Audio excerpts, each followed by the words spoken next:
Vijay Rashmika marriage date and వేదిక fix.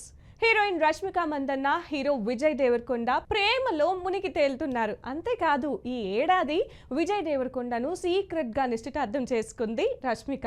Dating విషయం కానీ నిశ్చితార్థం విషయం కానీ చెప్పకుండా ఈ జంట చాలా సీక్రెట్ ని మెయింటైన్ చేస్తున్నారు. ఇప్పుడు కూడా సీక్రెట్ గానే న్యూ ఇయర్ సెలబ్రేషన్స్ కోసం మాల్దీవ్స్ కు చెక్కేశారు. వచ్చే ఏడాది ఫిబ్రవరిలో రష్మిక విజయ్ దేవరకొండల పెళ్లి అంటూ ప్రచారం జరుగుతుంది. ఇక అంతేకాదు తాజాగా ఈ లవ్ బోట్స్ వెడ్డింగ్ తేదీని ఇరు కుటుంబ సభ్యులు ఫిక్స్ చేశారట. అలాగే వెడ్డింగ్ వేడుకను కూడా ఫిక్స్ చేసినట్లుగా తెలుస్తుంది. ఫిబ్రవరి 26న రష్మిక విజయ్ దేవరకొండలు పెళ్లి డేట్ నెట్టింట చక్కర్లు కొడుతుంది. రష్మిక విజయ్ దేవరకొండల పెళ్లి వేదిక కూడా ఫిక్స్ అయిందట. రాజస్థాన్లోని ఉదయపూర్ ప్యాలెస్ లో రష్మిక విజయ్ దేవరకొండలు డెస్టినేషన్ వెడ్డింగ్ చేసుకోబోతున్నట్లుగా టాక్. బాలీవుడ్ హీరోయిన్స్ మాదిరి రష్మిక కూడా ఉదయపూర్ ప్యాలెస్ లోనే వివాహం చేసుకోబోతున్నారన్నమాట. మరి ఈ ప్రచారంలో నిజం ఎంత ఉందో తెలియదు కానీ నెట్టింట మాత్రం ఈ గాసిప్ చక్కర్లు కొడుతుంది.